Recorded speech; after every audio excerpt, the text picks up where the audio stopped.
Lovely, extraordinary evening, my fellow brothers and sisters, children and creatures throughout the mountain regions and everywhere. We're ready to begin another exciting chapter of the book of Numerity, this being number 30, where we're going to get some lessons on oaths and promises. Some good stuff here. So let's begin. Moses, was told to speak to the Israelites, the children of Israel, of Jacob, that there are certain things our Lord had commanded him to say. So, he starts off by speaking to the princes of the tribes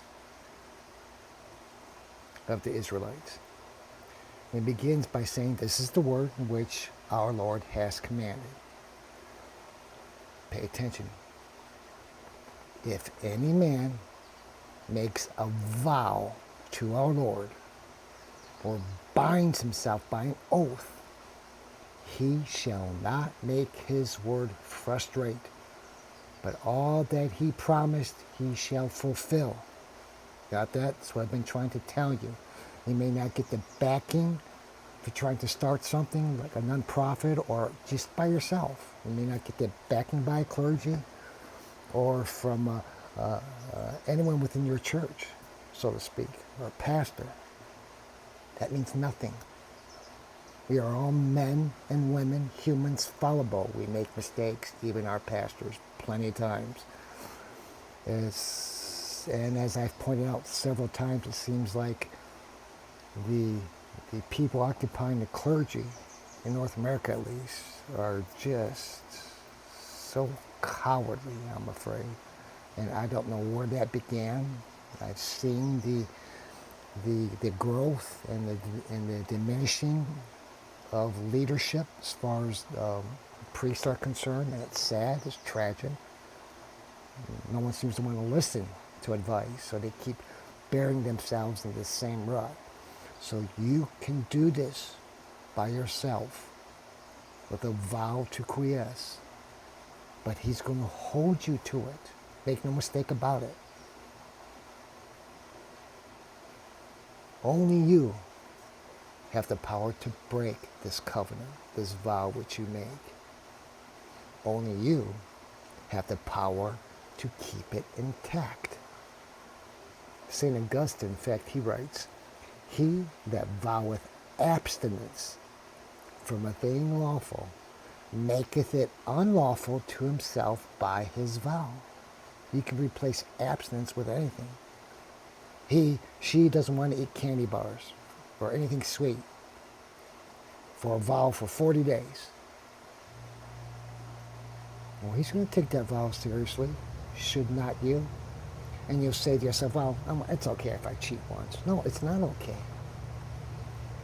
This is what this is all about. A covenant to quiesce is a covenant. He keeps his promises, so too should you. If a woman vows anything and binds herself with an oath, pay attention, ladies and girls, she that is in her father's house and is maiden's age, if her father knows the vow that she promised and the oath that she bound her soul and says nothing, he holds his peace, she shall be bound to the vow. Doesn't say an age, just says maiden's age. It could be 12, that could be 10, depends on one's maturity. Whatsoever she promised and swear, she shall fulfill indeed. But, if immediately the father hears it, and again says it, both her vows and her oaths shall be frustrated. Neither shall she be bound to the promise, for that her father hath gainsaid it.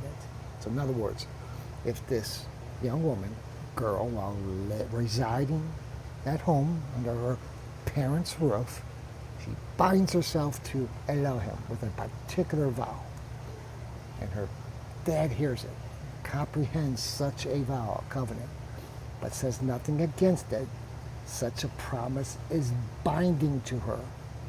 with Chris. It's the exact opposite if he does say something. No, you can't do this. Chris is letting you know, obey thy mother and father. And you may not know what this particular vow really, the consequences are. So he is leaving this up to the parents. And there's absolutely nothing wrong with this. You could say, well, isn't God first? Well, he is. But God divvies responsibility to certain individuals like parents, the family he holds in such high value. You have no idea. And you parents who let your kids run rampant and let them make these foolish mistakes with no consequences, that sin is big time on you, as well as the sin of your youth. She shall be frustrated. What does this mean? Shall be frustrated. I've said this a couple times. This pertains to vows of things not commanded.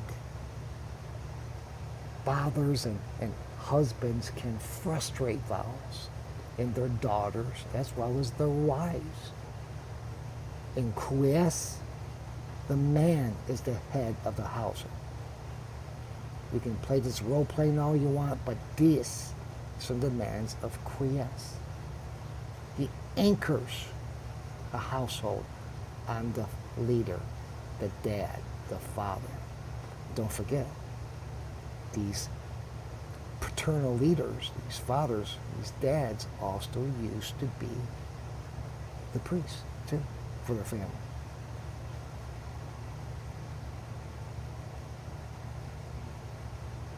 What are vows?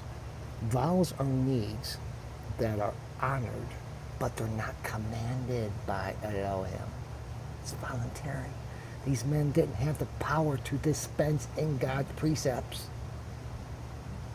St. Augustine, he actually provides a wonderful example. Touching the feast of expiation, which we went over, it was not in the arbitrament of fathers and husbands, as here in the 20th chapter of Numbers, verse 14, when it's written, whether their daughters and wives should fast or not, but was absolutely said. Every soul that is not afflicted, in other words, every soul that doesn't fast, this day shall perish out of his people. It's as simple as that. And other precepts were necessary obligations.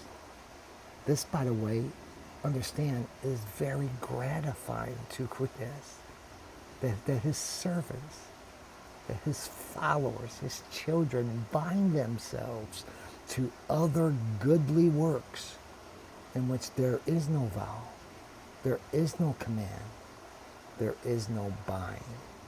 It's something you came up with from your heart. He doesn't require gifts. He requires nothing from you but just a wonderful obedience. And anything you can enhance that or add to that, absolutely he finds that quite marvelous. Make no mistake about it. Please make no mistake about that.